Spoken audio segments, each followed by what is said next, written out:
White House says there is a framework agreement on the table for a 6-week ceasefire in Gaza.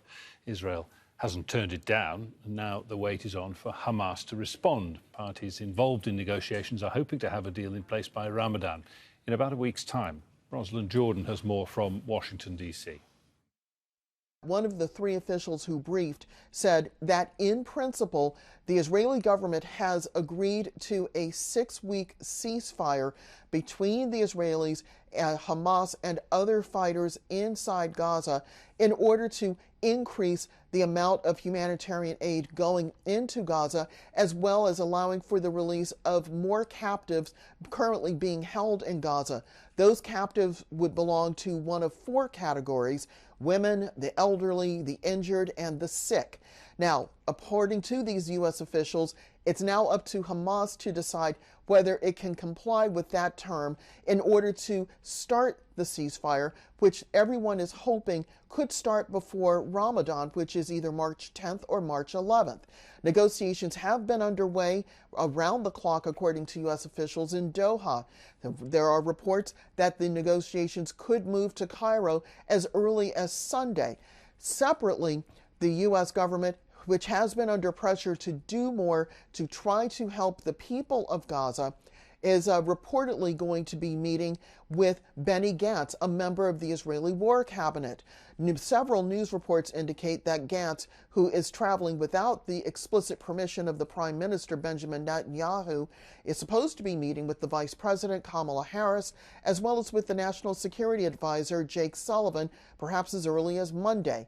Those news reports indicate that both Harris and Sullivan are going to be pressuring Gantz to deliver the message to the Netanyahu government that much more needs to be done to protect civilians and much more needs to be done to try to bring the war in Gaza to an end sooner rather than later. Rosalind Jordan, Al Jazeera, Washington. Well, let's get more on the sticking points to a deal with Willem Marx, who joins us from occupied East Jerusalem. And Willem, from the Israeli perspective, any sign of any sort of shift to move this ceasefire deal forward? Will negotiators, for instance, join talks in Cairo, do you think?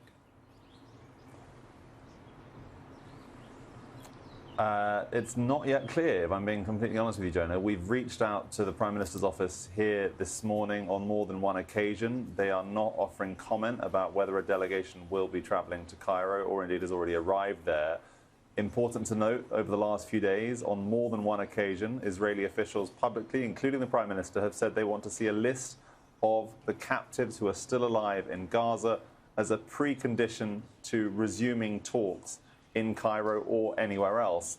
And yet we hear on more than one occasion from Hamas, directly to me yesterday, and again in various media outlets today, that they are not going to be sharing names of captives, alive or dead, to confirm that kind of information until there is a deal reached.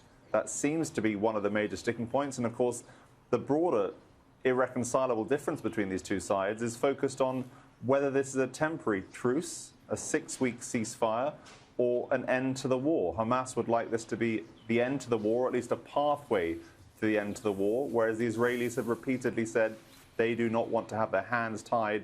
They want to be able to continue fighting and destroy Hamas after any ceasefire takes place. And Willem, tell me what you can about this alternate sort of avenue of communication that seems to be opening up now. Benny Gantz, the opposition leader, he is a member of the War Cabinet, said to be off to D.C. He's got a meeting set up with the Vice President Kamala Harris there, albeit not with the express permission or sanction of Prime Minister Netanyahu. What's that all about? Well, there's no secret that the US government and President Biden in particular have not found conversations, negotiations, discussions with Netanyahu to be easy over the last few months. Benny Gantz is a political opponent of Netanyahu who, in the early days of this war, put his hand up to volunteer to serve in the War Cabinet alongside a political opponent. He has since then, on a number of occasions, publicly had differences with other members of Netanyahu's government. And it seems that as of Friday, according to a statement put out by his office to Israeli media, he contacted Netanyahu and said, "I'm going to Washington. What would you like me to say?" We've not had a reaction from Netanyahu's office about this trip, but clearly this is going to be significant as a way to try and continue conversations, coordinate messages. The question is, will Gantz try to move further than Netanyahu might be willing to do when it comes to this ceasefire, and then also, crucially, about the future status of Gaza? OK, from occupied East Jerusalem there on the latest on moves towards a possible ceasefire. Willem, Marx, thanks very much.